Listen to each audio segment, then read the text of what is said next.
To see so many major economies in distress is nothing like I've ever seen, including during the great financial crisis. So we're in extraordinary times right now. What is your assessment of current Fed policy? And do we learn anything important with the release of the latest FOMC minutes last week? Jay Powell has never liked the dot plot. He's been dismissive of it because you can't say what the world's going to do in a few years. There's a possibility that we're going to see 5% on the terminal Fed funds rate, double what broke the back of the markets, along with quantitative tightening. They took their GDP estimate for full year 2022 down to 0.2%. They're saying that they're going to tighten through a recession with this dot plot. Now I think there's a lot of people who are saying that the Fed has already tightened too much. So it has already made another policy mistake that even if it were to stop now, it's probably broken something that, because there's a lag in policy impact, that we're going to find out, in the not too distant future that, okay, yeah, this important thing broke. But of course, the Fed's continuing to tighten right now beyond that.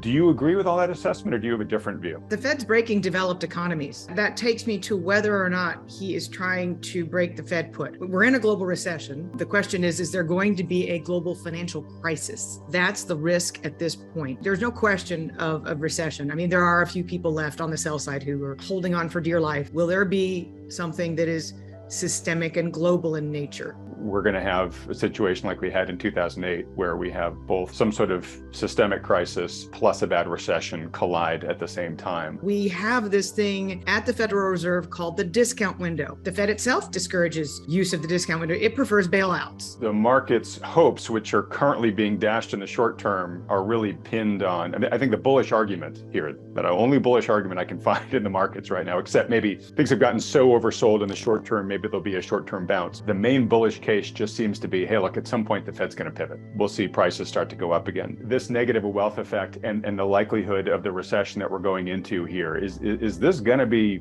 worse than we've seen for, I don't want to say generations, but for decades? That is my concern. There is still a tremendous amount of wealth that has been built. I mean, let's be clear about that. According to the Fed's flow of funds data, we had the largest destruction of wealth in the history of the series, which is a post-war series. And that was just attributable to the stock market. It was actually offset by gains in residential real estate values. We know that that is going to go into reverse. There was a front page Wall Street Journal story.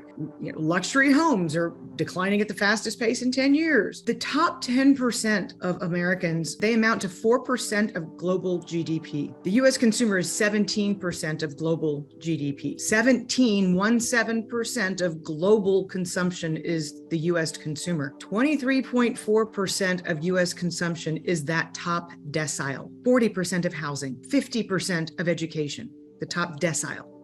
How much wealth is destroyed can be a game changer. If we start to see individuals in this uber wealthy bracket, this top 10%, decide which of their homes they're going to keep and which of their homes they're going to sell, such that they're only maintaining one. This could be something that we look back on and say, it really was the Great Gatsby of the modern era. Mm-hmm.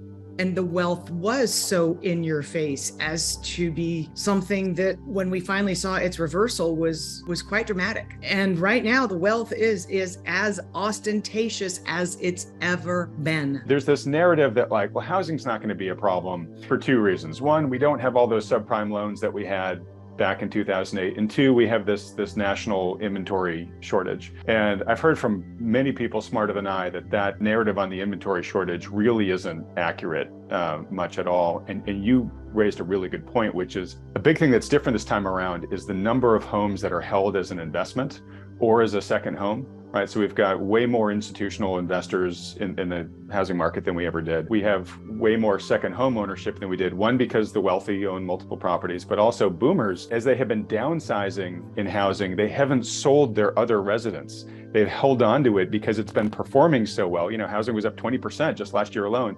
It's been like a stock in their portfolio, but those are the players, the people who own the additional homes, the investors who own many homes, in some cases institutions own thousands of them, right? Single family homes. So there's an underlying fundamental demographic. We might need 600,000 homes, maybe. We only have more under construction than any time since 1973, and there are only 830,000 apartments being delivered in the next 12 months. I'm sure that won't be a problem either. Lending standards collapsed.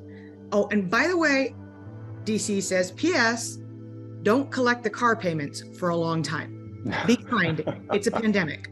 Yeah, because banks were exposed to all these bad mortgages. Do we have a similar risk here? The short answer is no. Credit unions have been a huge part of this market. The fact that a lot of these same lax lending standards were assigned to personal loans and credit card lending, as well as FHA mortgages. So there will be distress in other areas. I don't think it's going to be a problem for the banking system near as much as commercial real estate for small and mid-sized lenders. I think that that's where that focus should be.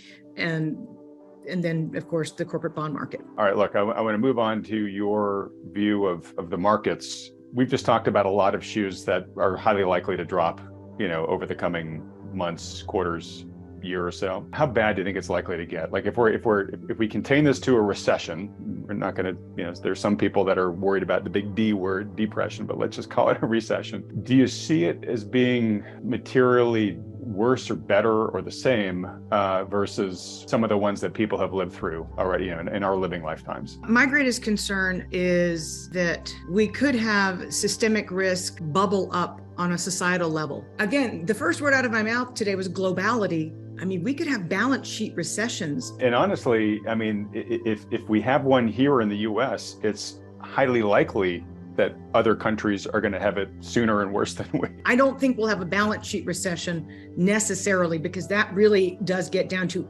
household debt. We can have a lot of households in distress. Our corporate bond market is a pick and train wreck. That's where the leverage lives right now. I'm realizing I forgot to ask one last question on the Fed before we get to the markets. One comment first, though, which is just because you mentioned it there. I'm saying not that long ago, you look at the last, or at least one of the last times in America's history where we had a lot of social dysfunction and stress. And I'm thinking of the late 60s, right? Mm-hmm. Where we had the anti-Vietnam movement and the civil rights movement and the women's movement and all that stuff.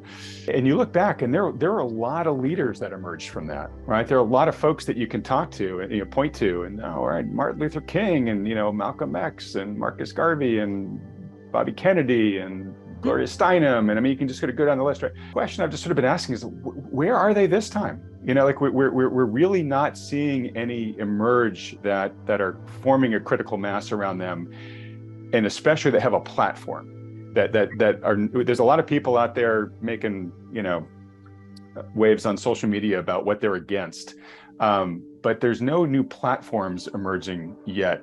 That I'm seeing, at least, about what they're for. Okay, this is the reform that we want to see going forward, and I agree that will happen at some point in time. Maybe things just need to get worse before the crucible produces somebody like that. But I am seeing more rumblings about and more public rumblings about term limits, and I think that that's something that could come out of this. If we didn't have so many damn octogenarians running the country, maybe things wouldn't have gotten this bad. If we had term limits. So I am seeing that emerge. So that gives me a lot of hope, and I'm going to put a lot of energy behind that. Yeah, I would agree with that. But and maybe you can name a few, but who's the person that's kind of got the platform that's driving that's getting a lot of national attention rising behind them yet? I'm not sure if that leader's there yet, but I'll vote for that. Just to be clear. All right, so the question about the Fed was, so I mentioned briefly earlier, Fed pivot, right? So we just talked about all the slowing stuff. So if the Fed does pivot, do you expect that is going to be able to change the game very much? Is it going to pull us out of this recession and make it a shallow recession? I mean, we had a kind of blink and you miss it recession back in 2020 because of all the crazy stimulus.